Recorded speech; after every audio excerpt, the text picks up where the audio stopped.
joined today by Dr. Richard Natale. He is a men's health specialist and urologist with Carolina Urology Partners in the Charlotte, North Carolina region. Today, we're going to be talking about everything you might want to know about penile implant surgery.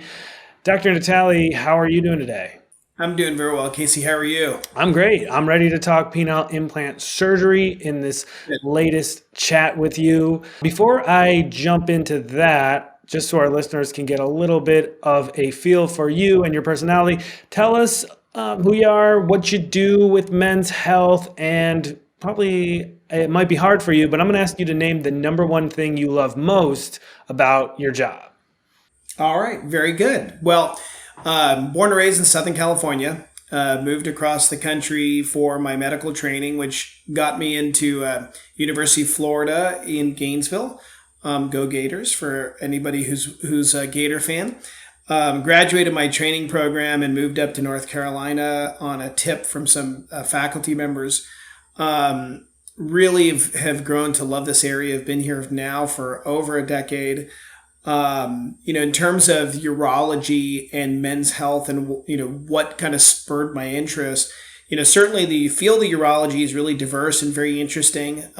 Whether I spend all day in an operating room or all day in a clinic, I can have a very successful career either way. So I do enjoy that kind of duality of my job. With men's health in particular, I like being able to solve problems with folks, but also have a chronic relationship where we touch base with each other once every 6 months or a year, so I can keep track of their overall well-being and health. And then with men's health in terms of sexuality and sexual dysfunction, being able to solve problems, being able to help guys get past these struggles they have has always kind of made me feel good about myself and the job I'm doing for my folks. If you wanted to know the number one thing I really like about my job is this, and this is not, it might sound corny, but it's really, really true. When I can help someone regain something, whether it's freedom from pain with a kidney stone, as simple as that, or if it's, hey, G doc, I haven't been able to make love to my wife or my spouse for the last 5 years. Those are really important things. You walk away from that really knowing you've helped someone, and that's more fulfilling than anything else. And that's probably what I enjoy the most, and what I try to make sure my day is mostly filled with. How about that? So that's me in a nutshell. Well, that is a great introduction for our listeners, and I'm ready to talk penile implant surgery. I know you are on the other end there. So before we kind of get into more of the details, just tell us what it is and what some of the benefits are. Penile implants, they're different varieties of devices, but the overwhelming number of implants that are placed in the United States are what's called a three-piece penile prosthesis. So there's imagine two cylindrical tubes that are like balloons almost. They're deflated. Those are put inside the erectile bodies of the penis called the corpora. Those cylinders are attached to a pump that goes right underneath the skin of the sac. And then there's a third part of it, which is a reservoir of fluid located in the lower pelvic abdominal cavity, where we draw fluid, saline, in from that reservoir and put it into those cylinders when it's time to make love. It's a hydraulic system, a simple pump system that takes the fluid from one area and redistributes it to the other. And then when the act is done, the device is deflated and returns back to the normal state. And Dr. Natale, can you tell us about some of the risks of having a penile implant? Yeah. I think there's, going through both the risks and benefits of my folks is so important to me.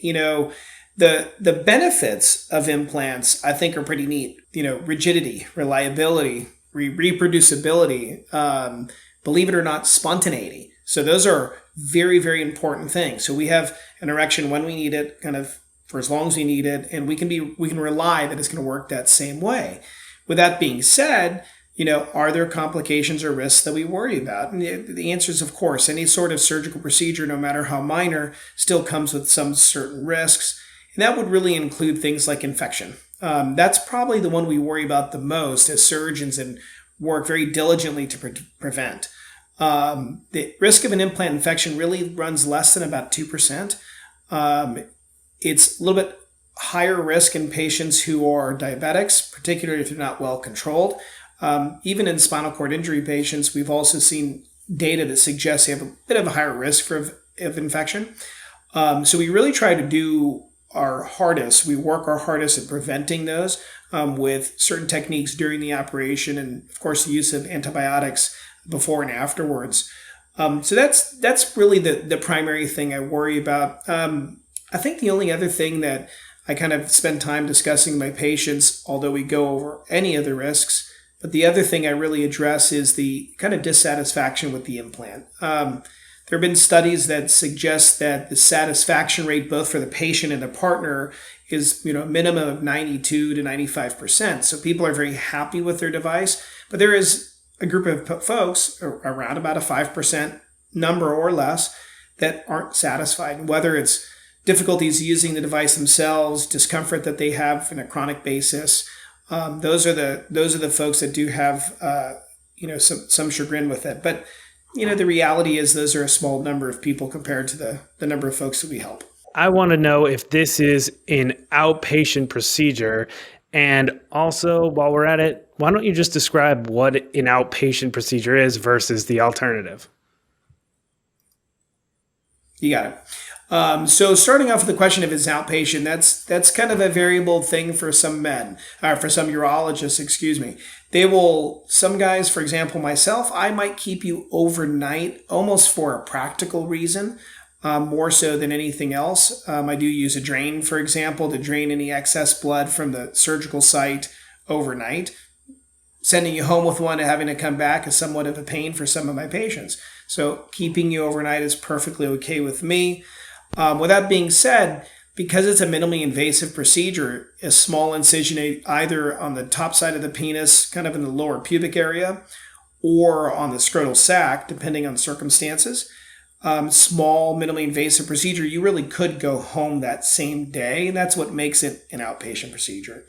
Again, I've had patients from out of state who need to stay at a hotel nearby or need to stay in the hospital overnight.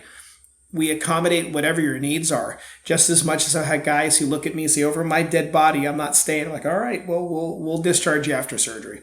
Thanks for clarifying all that for me. Now, talking specifically about the surgery, we talked about risks of the actual implant. Can you tell me a little bit about the risks involved with the actual surgery? So once we do the operation, very rarely, but there are still occasions where people have anatomy that makes it more complicated to place the implant. For example, in men who've had complex pelvic surgeries, perhaps their bladder removed because of bladder cancer, it might be a little bit more challenging to put in the reservoir, that fluid, that filled pouch that we just talked about earlier. So we have to take into account that, and obviously injury to any sort of organ or a structure nearby, blood vessel, can happen. It's pretty rare, but it's still possible. Certainly during the procedure itself, any injury to the penis, to the adjacent urethra channel that we pee out of, those are things that can happen to some folks. I will say that oftentimes the more experienced your surgeon, the more implants they're doing on a more chronic basis, the less the likelihood of those things occurring. So I think it's a very important thing to remember when you talk to your physician is, how many have you done, and do you do these fairly frequently, to make sure that they feel very, very comfortable in that area. Those are the major risks. Bleeding is not very common. There are some patients, for example, that undergo this surgical procedure really almost awake with a local anesthetic, like an epidural, like we'd give a pregnant woman. So we can get through this procedure pretty safely without significant trauma to the body. Thank you for going through that with us. And now I want to talk about the recovery.